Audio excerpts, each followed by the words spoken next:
Hello बच्चों, देखिए आज हम कुछ सीखेंगे एक नया स्पेशल टॉपिक। गुरुत्व के अधीन गिरती वस्तु में ऊर्जा संरक्षण।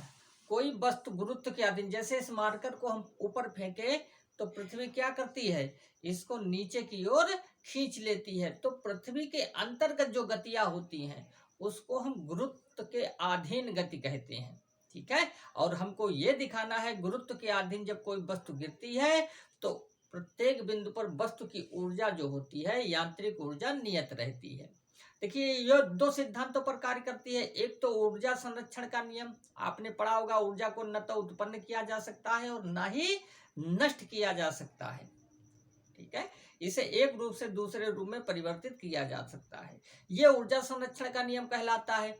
और यांत्रिक ऊर्जा में जब कोई वस्तु में गति होती है, कहीं पर वस्तु की स्थितिज ऊर्जा में कमी हो जाती है, कहीं पर वस्तु की गतिज ऊर्जा में कमी हो जाती है। अगर वस्तु की स्थितिज ऊर्जा में कमी हो जाती है तो उसकी गतिज ऊर्जा बढ़ जाती है।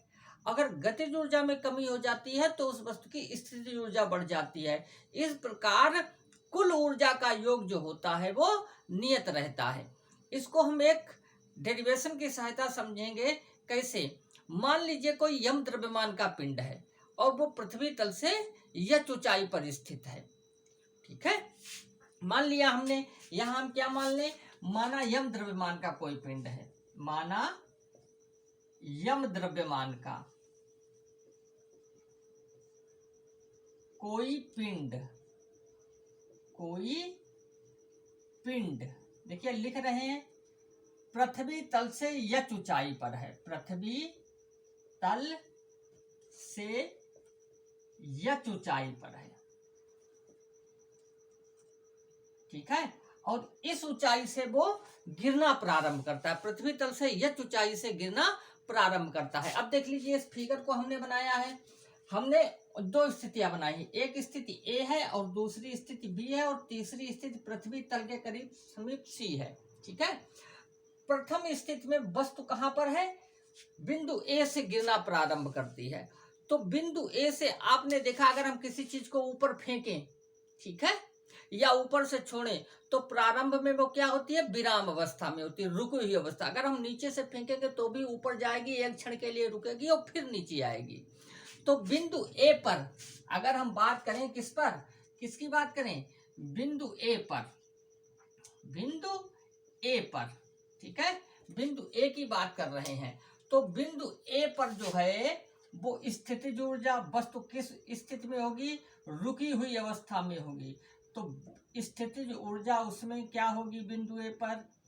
ठीक है, स्थितिज ऊर्जा देखिए एक बार हम लिखे दे रहे हैं, 60 में लिखेंगे, फिर यू ए, यू ए का मतलब, यू का मतलब स्थितिज ऊर्जा, ए का मतलब बिंदु ए पर निकाल रहे हैं। तो रुकी हुई अवस्था में है तो उसमें स्थितिज ऊर्जा क्या होगी, mgh। गतिज ऊर्जा क्या होगी, गतिज ऊर्जा, गतिज ऊर्जा, गतिज ऊर्जा को लिखते हैं k से, काइनेटिक एनर्जी। बिंदु ए पर निकाल रहे हैं तो k लिख सकते हैं। ये बिंदु ए पर क्या होगी, 0, क्योंकि वस्तु किस अवस्था में है, विराम अवस्था में है। चाहे हम उसे छोड़े या नीचे से ऊपर फेंके जाके तो एक क्षण के लिए रुकती है। तो स्थितिज ऊर्जा mgh और गतिज ऊर्जा k हो गई। बिंदु ए पर कुल ऊर्जा क्या निकालेंगे, कुल ऊर्जा। ठीक है, और कुल ऊर्जा को ही हम क्या कह देते हैं, यांत्रिक ऊर्जा। क्या कह देते हैं, यांत्रिक ऊर्जा, या चाहे आप कुल ऊर्जा कहें या यांत्रिक ऊर्जा कहें। यांत्रिक ऊर्जा क्या होती है, दोनों प्रकार की ऊर्जाओं का योग होती है, यूए प्लस के। अब चाहे आप के प्लस यूए लिखें, बात एक ही है। तो यूए कितना है, mgh, और के कितना है, 0। तो बिंदु ए पर गति यांत्रिक ऊर्जा जो हो गई वो कितनी हो गई, mgh। ठीक है, अब क्या करेंगे, अब हम निकालेंगे बिंदु बी पर। किस पर निकालेंगे, बिंदु बी पर। अब बिंदु बी पर क्या होता है जरा देखिए, बिंदु बी पर अब यहां से पिंड चलना प्रारंभ करता है, ए से गति करना प्रारंभ करता है और कहां तक आता है, बिंदु बी तक आता है। बिंदु बी तक आने में मान लेते हैं पिंड का वेग क्या हो जाता है, बी हो जाता है। यू से बढ़कर प्रारंभिक वेग होता है यू। ठीक है, और पिंड ने गिरना प्रारंभ किया नीचे की ओर, तो उसके वेग में परिवर्तन हुआ। मान लिया वेग बढ़कर क्या हो जाता है, b हो जाता है, u वाली v, ठीक है, वेग को जिससे लिखते हैं। तो बिंदु b पर अब हम निकालेंगे गतिज ऊर्जा। क्या निकालेंगे, बिंदु b पर गतिज ऊर्जा। तो बिंदु b पर क्या निकालोगे, गतिज ऊर्जा। देखिए यही चीजें निकलेंगी, बिंदु b पर गतिज ऊर्जा यानी के बी निकालेंगे, ठीक है। तो के अभी के बी पहले निकालने से पहले थोड़ा हम और इसको विश्लेषित कर लेते हैं। मान लीजिए बिंदु पे पर वेग क्या हो जाता है, बी हो जाता है, ठीक है। यहां से चलना प्रारंभ करता है, बिंदु बी पर वेग क्या हो जाता है, वेग बी हो जाता है, ठीक है, वेग बी हो जाता है। तो गति के तृतीय समीकरण से इस तरीके से लिख रहे हैं हम, गति के तृतीय समीकरण से। गति का तृतीय समीकरण क्या कहता है, बी स्क्वायर बराबर यू स्क्वायर प्लस 2a, ठीक है। ये वेग बी स्क्वायर हो गया, और प्रारंभ में वेग क्या था, u क्या था, प्रारंभ में 0 था, प्लस 2a की जगह क्या रखेंगे, g, क्योंकि गति गुरुत्व के अधीन हो रही है, तो a की जगह g रखेंगे। और a से b तक आने में कितनी दूरी तय की, x दूरी तय की। तो b स्क्वायर बराबर हो गया 2gx। अब बिंदु b पर हम क्या निकालेंगे, गतिज ऊर्जा निकालेंगे। क्या निकालेंगे, गतिज ऊर्जा। तो गतिज ऊर्जा कैसे निकलेगी, बिंदु b पर गतिज ऊर्जा का मतलब हो गया के B, kinetic energy at point B क्या होती है, हाफ एम बी स्क्वायर, ठीक है। अब यहां रख दीजिए हाफ एम, और b की जगह क्या रख देंगे, बी स्क्वायर की वैल्यू आई है 2gx। तो यहां से 2 से 2 कट गया, क्या आ गया, mgx। बिंदु b पर कितनी एनर्जी आ गई, mgx।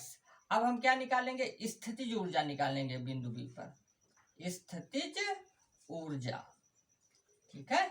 स्थितिज ऊर्जा क्या होगी, स्थितिज ऊर्जा होती है mg। अब देखिए बिंदु b पर दूरी, पूरी दूरी पृथ्वी तल से h थी, x इसने क्या कर लिया, x दूरी चल ली, तो बिंदु b पर दूरी हो गई mg, h घटकर रह गया h माइनस x। देखिए पूरी दूरी h थी, x इसने ट्रेवल की, ठीक है।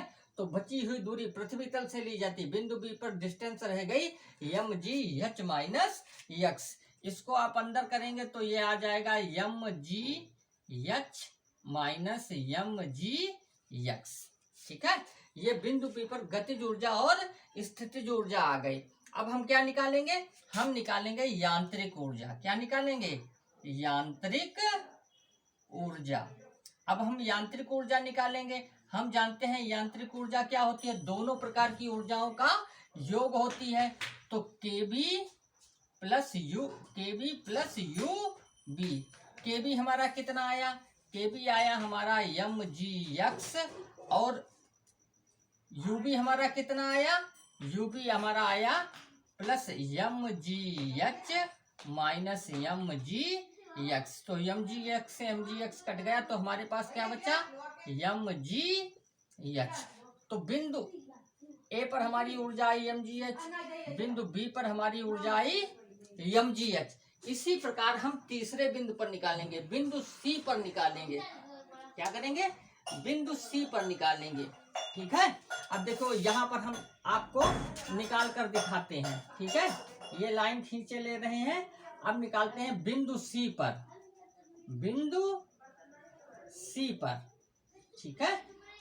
दो बिंदुओं पर हमने देख लिया, अब तीसरे बिंदु पर। अब देखिए वेग तो प्रारंभ में u था, फिर बढ़कर b हो गया, तो वेग तो b हो गया। बिंदु b पर हम पहले क्या, वेग हमारा b हो जाता है बिंदु b पर, फिर हम गति का समीकरण लगाएंगे। कौन सा समीकरण, गति के तृतीय समीकरण से, गति के तृतीय समीकरण से, ठीक है। गति का तीसरा समीकरण लगाएंगे। क्या होता है, बी स्क्वायर बराबर यू स्क्वायर प्लस 2as हम लिखते हैं। अब चूंकि गति गुरुत्व के अधीन है, तो चाहे तो हम डायरेक्ट 2gs लिख सकते हैं, 2gs, ठीक है।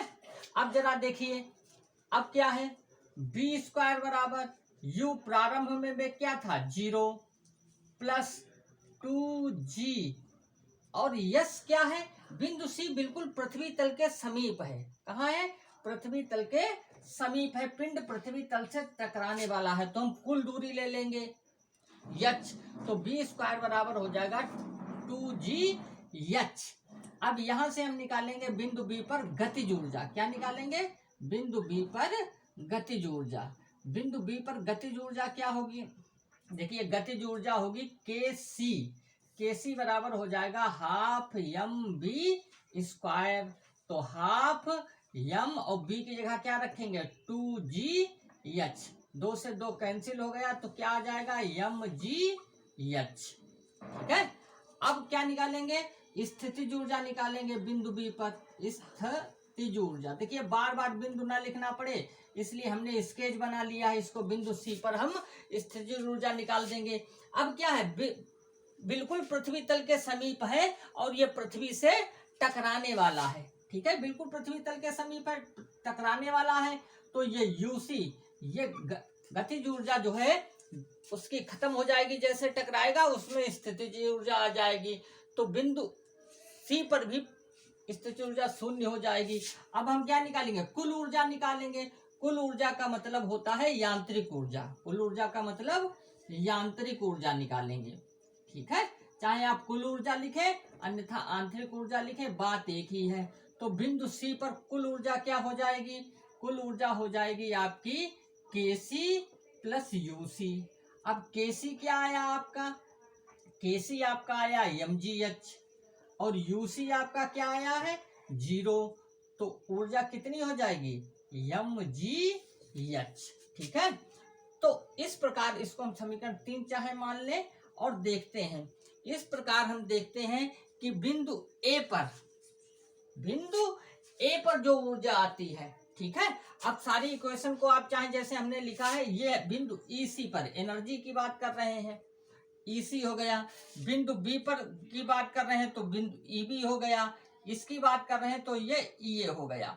हमने क्या देखा, हमने देखा EA पर एनर्जी हमारी कितनी आ रही है mgh आ रही है, EB पर भी एनर्जी हमारी कितनी आ रही है mgh आ रही है और EC पर भी कितनी आ रही है mgh आ रही है। इसका मतलब क्या है, मुक्त रूप से गुरुत्व के अधीन जब कोई वस्तु गिरती है ऊपर से नीचे की ओर, तो प्रत्येक बिंदु पर उसकी यांत्रिक ऊर्जा नियत रहती है। अर्थात कहीं पर अगर उसकी स्थितिज ऊर्जा में कमी हो जाए तो गतिज ऊर्जा बढ़ जाती है, अगर कहीं पर गतिज ऊर्जा में कमी हो जाए तो स्थितिज ऊर्जा बढ़ जाती है।